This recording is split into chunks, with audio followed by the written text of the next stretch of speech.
Հայ հեղափոխական դաշնակցությունը Հայաստանի անկախացումից ի վեր պարբերաբար աջակցել է իշխանությունների նախաձեռնություններին, մաս կազմել ձևավորված կոալիցիոն կառավարություններին, տարբեր ընտրությունների ժամանակ էլ սատարել է իշխանության թեկնածուին կամ օգնել վերջիններից։ ՀՅԴ-ի հարաբերություններն անհարթ են եղել առաջին նախագահ Լևոն Տեր-Պետրոսյանի հետ, որի օրոք դաշնակցական որոշ ղեկավարներ բանտարկվեցին, իսկ ահա Ռոբերտ Քոչարյանի եւ Սերժ Սարգսյանի պաշտոնավարման ժամանակ դաշնակցությունը հիմնական դեպքերում աջակցել է նրանց։ Մեր նպատակը արդարությունն է, մեր հին ընկերը դաշնակցություն։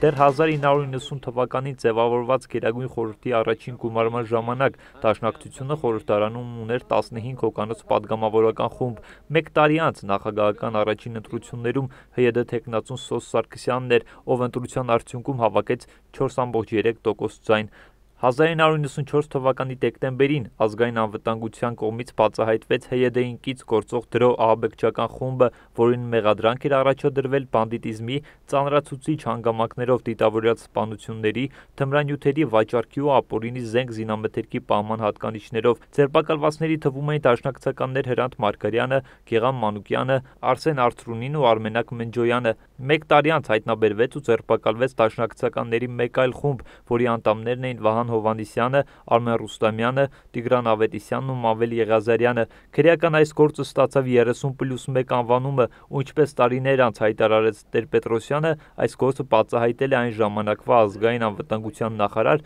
Սերժ Սարգսյանը։ Քրեական այս գործերի հետևանքով դաշնակցության գործունեությունը կասեցվեց։ ՀՅԴ-ն այդ գործողությունները համարում էր քաղաքական հետապնդում օրվա իշխանությունների կողմից։ Ձերբակալվածները բոլորը դատապարտվեցին ՑՄ ազատազրկման։ 1998 թվականին Տեր-Պետրոսյանի իշխանությունից հեռանալուց հետո առանց դատավճռի ձերբակալվածներն ազատ արձակվեցին։ Իրավիճակի փոփոխման պատճառով։ Իսկ հանկարծ վաղը նույն իրավիճակը փոփոխվի։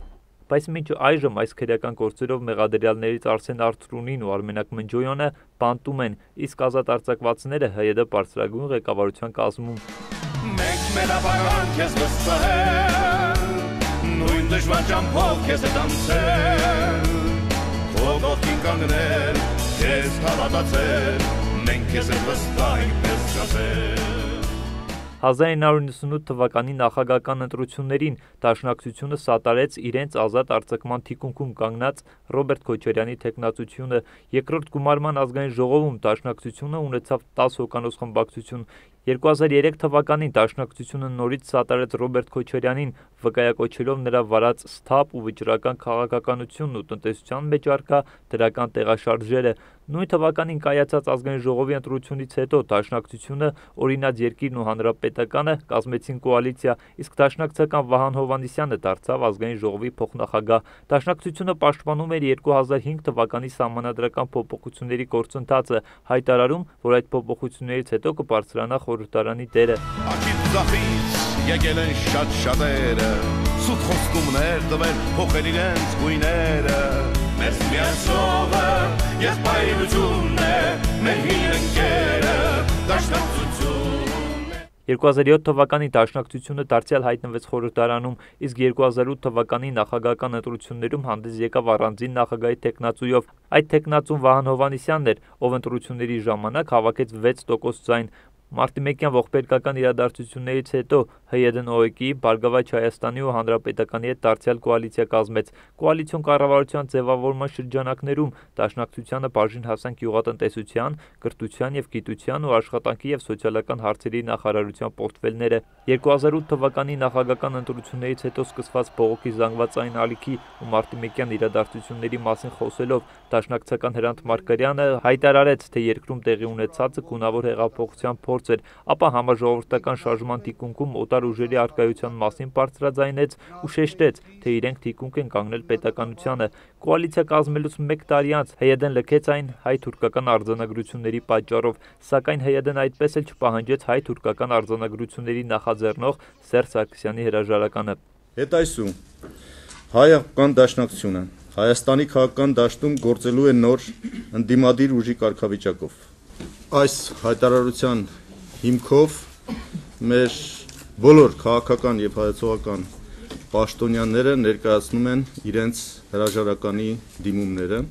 Հայ-թուրքական արձանագրությունների օրակարգով ՀՅԴ-ն սկսեց բողոքի ակցիաներ նախագահ Միզիչիր կարգախոսով, իսկ հետո էլ պահանջեց արտգործնախարար Էդվարդ Նալբանդյանի հրաժարականը։ 2012 թվականի խորհրդարանական ընտրություններում ՀՅԴ-ն հավաքեց 86302 քվ ու 5 падգամավորով մտավ ազգային ժողով, այնինչ ազգային ժողովի առաջին գումարման ժամանակ ազգային ժողովում կային 15 դաշնակցականներ, իսկ 1 տարի հետո նախագահական ընտրությունների ժամանակ ՀՅԴ-ն նախագահի թեկնածու չառաջադրեց, բայց նաև հայտարարեց իշխանության թեկնածու Սերժ Սարգսյանին չաջակցելու մասին։ ՀՅԴ-ն մասնակցում է Ռաֆֆի Հովհաննիսյանի կողմից կազմակերպված հետընտրական հավաքներին ու խոսում ընտրախախտումների մասին։ Այս ընտրություններում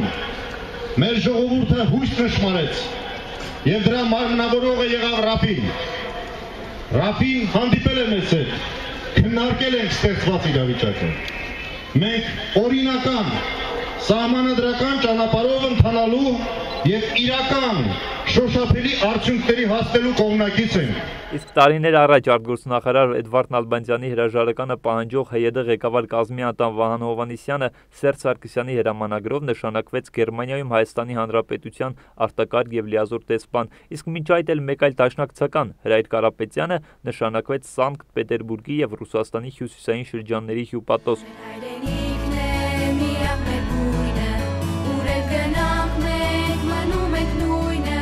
Մեր միությունը հզորություն է, մեր հին ընկերը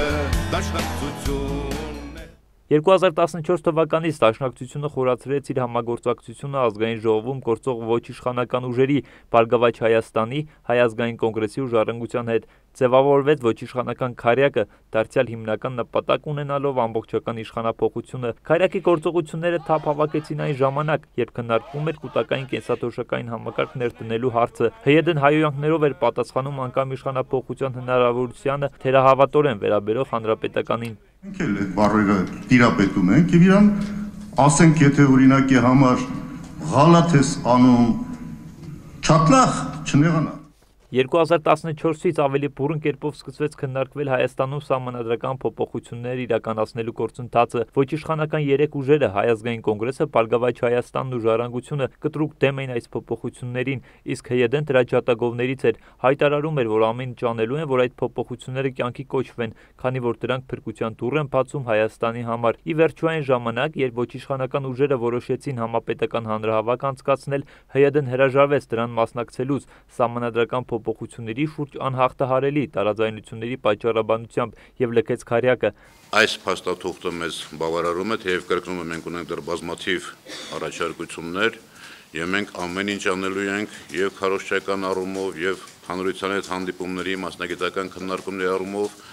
որպեսզի արդեն հանրաքվեով մեր ժողովուրդը ընդունի նոր սահմանադրությունը։ Դաշնակցությունը սկսեց այոյի քարոզչություն անել, քաղաք առ քաղաք, գյուղ առ գյուղ ՀՅԴ-ն կոչ էր անում այո քվեարկել, քանի որ դա հնարավորություն կտա երկրում իշխանափոխություն իրականացնել։ Սրան զուգահեռ մամուլը գրում էր, որ մոտ ժամանակներս ՀՅԴ-ն հանրապետականի հետ կոալիցիա է կազմելու, բայց դաշնակցականները հերկում էին լուրերն ու ասում, որ քանի դեռ իրենց 7 կետերը կատարված չեն, ապա կոալիցիայի վերաբերյալ խոսակցությունները վաղաժամ են։ Դաշնակցությունը գաղափարական, քաղաքական հենքի վրա գործող կուսակցություն է։ Նա չի կարող որևէ ալյանսի մեջ լինել, լինի դա կոալիցիա, լինի դա դաշինք, որտեղ իր քաղաքական մոտեցումներն ու գաղափարական սկզբունքները չեն հարգվում։ Այժմ սակայն ՀՅԴ-ն կարծում է, որ իր առաջ քաշած սկզբունքները իրականացվել են ու հանրապետականի հետ կոալիցիա կազմելու խնդիր չունեն։ Եղել առաջարկություն եւ մեզ համար դա սկզբունքորեն ընդունվել է, որ պետք է ունենանք համագործակցություն, սահմանադրություն կյանքի վերածելու։ Ժողովին կանգնել, քեզ հավատացել,